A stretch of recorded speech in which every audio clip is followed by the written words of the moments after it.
Beyond the Gates spoilers tease that the show's creator and head writer, Michele Van Gene, recently acknowledged rumors surrounding the sudden halt in the airing of new episodes. There had been no prior announcements about Beyond the Gates taking a break. It was only this past weekend, and into the early days of the week, that fans realized no new episodes were being released for the entire stretch from June 30th through July 4th. Michele Van Gene addressed the issue during a public panel, referencing all the other daytime dramas that had made official announcements. She clarified that the decision to pause programming had come from CBS, not from her creative team. Although she remained the brain behind the narrative and direction of Beyond the Gates, she had no control over broadcast scheduling. She had only been informed about the decision, like everyone else. The delay, which included the Independence Day holiday on July 4th, meant General Hospital also paused, while Days of Our Lives continued unaffected due to its Peacock streaming model. The Young and the Restless and the Bold and the Beautiful still delivered fresh episodes, leaving Beyond the Gates fans frustrated. Despite concerns of cancellation, Michele Van Gene confirmed that the series had already been renewed for Season 2. Though its ratings were lower than its CBS daytime siblings, Beyond the Gates had a loyal core audience, and its layered storytelling kept viewers invested. Michele promised that not only would new episodes resume the following week, but they would also include dramatic new developments designed to reward fans for their patience. But what Michele didn't say outright was what these storylines would entail. That's where the real intrigue lies.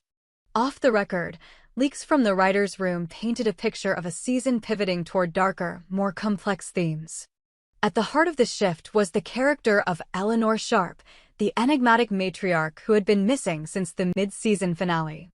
Her sudden disappearance left a power vacuum that began to unravel the show's intricate web of secrets. Eleanor's last known location had been the ancestral estate, Whitmore Hall, located just beyond the titular gates.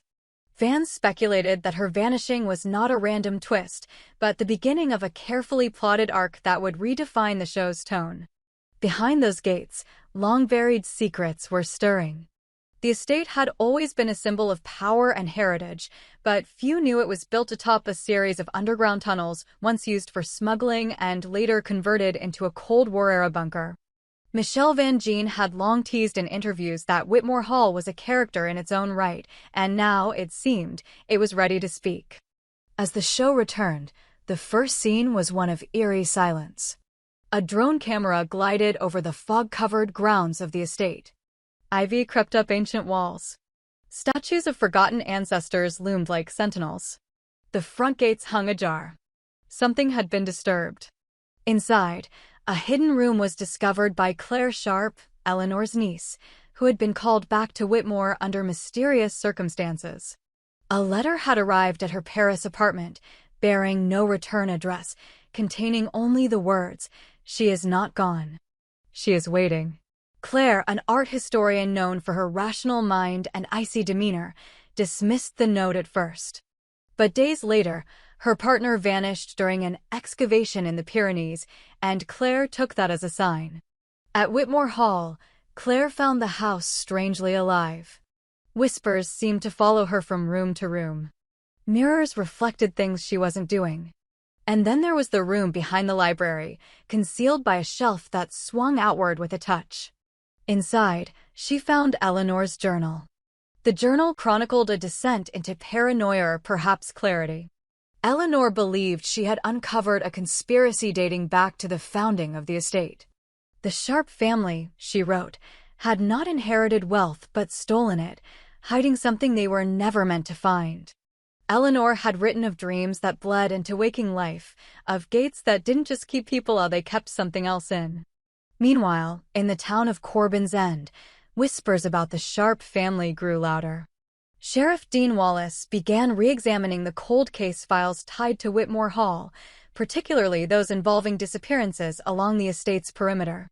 Decades of unsolved vanishings, often brushed off as misadventures or accidents, suddenly seemed suspiciously clustered. Dean had grown up under the shadow of the Sharp name. His father had been head of security at the estate and had vanished on a foggy night 25 years ago. Dean had been told his father ran away, but a recent anonymous tip pointed him toward a forgotten well at the edge of the property.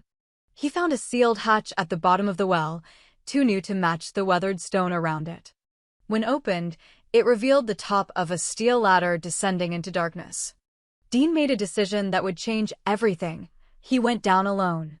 What he found was a subterranean world built with precision and intent.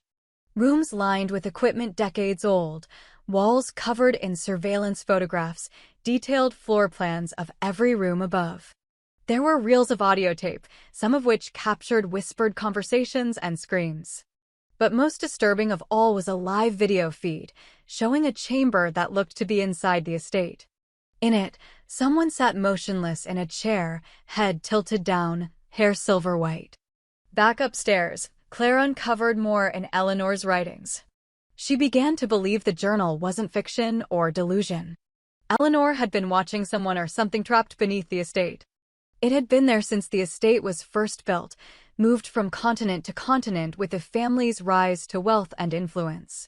They had tried to contain it, not kill it. Whatever it was awake now. Elsewhere, Oliver Parrish, a family friend and business partner, became obsessed with the estate's inheritance clauses.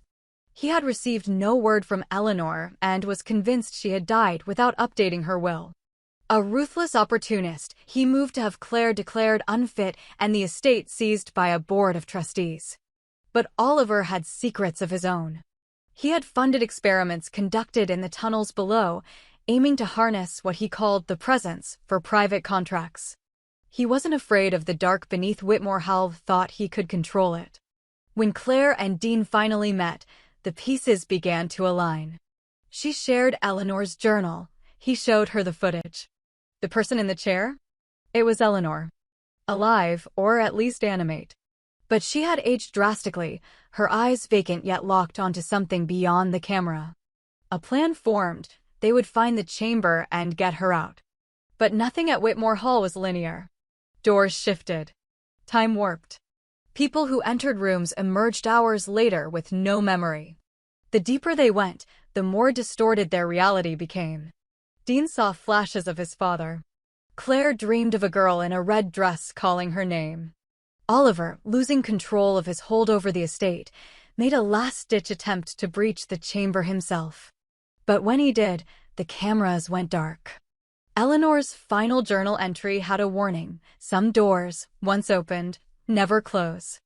The gates are not guardians. They are the first to fall. Outside, the weather shifted. Animals fled the woods. A low hum could be heard vibrating through the ground. And in the heart of Whitmore Hall, the chair sat empty. Eleanor was no longer waiting. The abrupt disappearance of Eleanor sent ripples far beyond Whitmore Hall.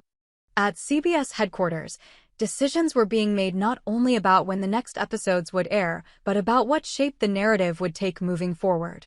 With Independence Day stalling the broadcast schedule, questions about the show's future intensified.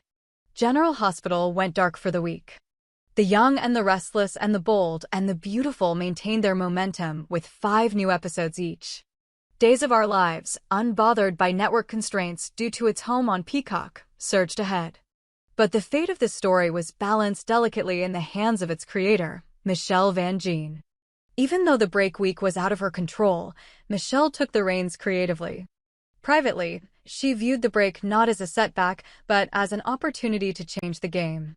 Her show wasn't cancelled, it was rearming. Michele knew she was up against legacy juggernauts. Her ratings lagged. But she had something the others didn't, a sense of narrative danger, of stories teetering on the edge of collapse. And she had Eleanor. She had Claire. She had Sheriff Dean Wallace. Most of all, she had Oliver Parrish, a character she had once considered killing off early, but who had evolved into something much more unpredictable. With Eleanor missing from the chamber and the camera feed now dead, Claire found herself the de facto keeper of Whitmore Hall. But she was beginning to question her own role. Was she a protector? An investigator? Or a pawn?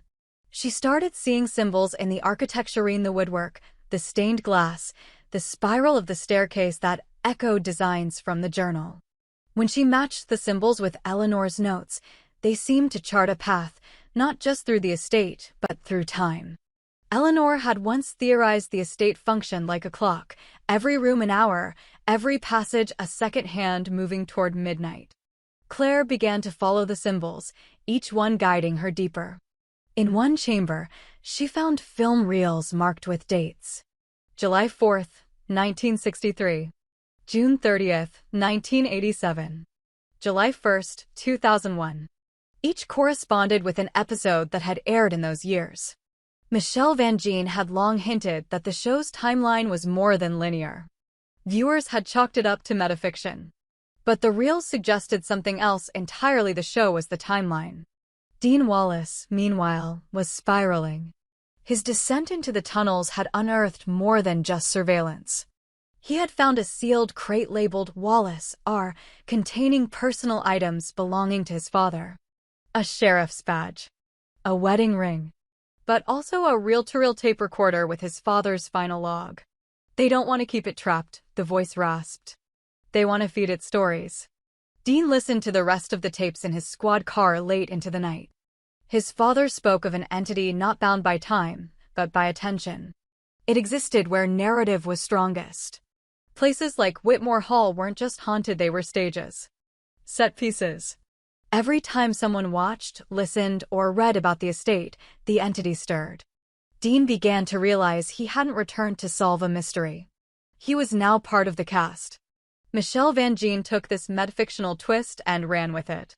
If Whitmore Hall could rewrite time and blur fiction with reality, then the stakes were no longer personal.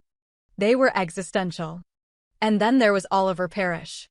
Presumed dead after breaching the chamber, Oliver emerged weeks later in the town square of Corbin's End, naked and confused, speaking in fragmented monologues pulled straight from earlier episodes.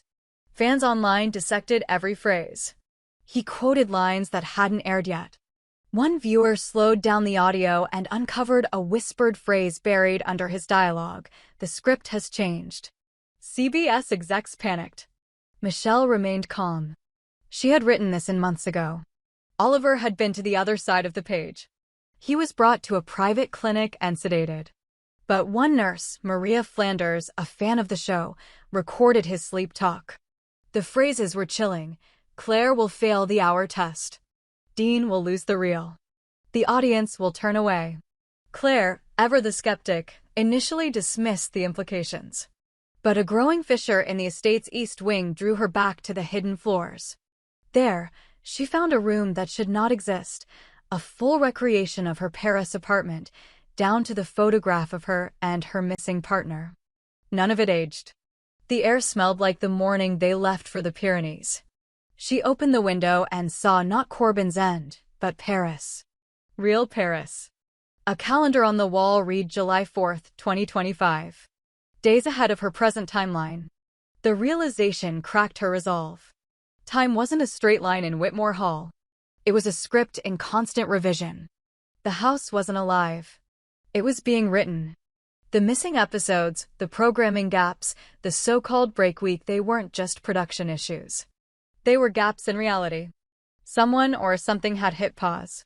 Dean, meanwhile, pursued a new lead. A letter had been sent anonymously to the sheriff's office. Inside was a black and white photograph of Eleanor with a young girl in a red dress, the same girl Claire had seen in her dreams. Written on the back, "This is your true heir." Who is the girl? She had never appeared in the show before. Fan forums erupted. Theorists connected her to old lore, a deleted scene from an early draft in which Eleanor gave birth in secret. Michele had cut the subplot, but now it was back. The child, born during the original foundation of Whitmore Hall, had been hidden to protect the line of inheritance. Dean used town archives to dig into the sharp family tree. One name stood out, Magdalene Witt, a child placed in foster care in 1980 and never seen again. If she was the heir, and if the child in the photo was her daughter, then Claire had no rightful claim. Worse, the real heir might have powers tied to the estate's very fabric. Back in the clinic, Oliver escaped. Or vanished. The cameras cut at exactly 3 a.m. In his bed, only a note remained: "I go to rewrite." That same night, Whitmore Hall changed. The ivy receded. The air became still. Statues turned. Doors locked. Claire, trapped inside, began reliving moments from her childhood, only slightly different. In one memory, her mother read to her from a book that didn't exist. In another, she watched a television broadcast of an episode that had never aired, showing her future self holding a key made of bone. The final revelation came in Eleanor's hidden vault. Claire discovered a wall of outlines, episode guides that ran far beyond the current season. In them, her fate was sealed. A betrayal. A disappearance. A return. And finally, an end. Claire, the vessel, shatters the gates. Michele Van Gien had written the scene years ago. But now it seemed inevitable. The vessel Claire would have to destroy the only thing keeping reality stable. Unless, of course, the rewrite succeeded. Dean reached the vault minutes later, guided by the same girl in red. She never spoke. Only pointed. And then vanished. The two of them stood over the outlines, over the fate of their world, written in ink and fear. And on a nearby table, a fresh page, blank. A pen. Waiting.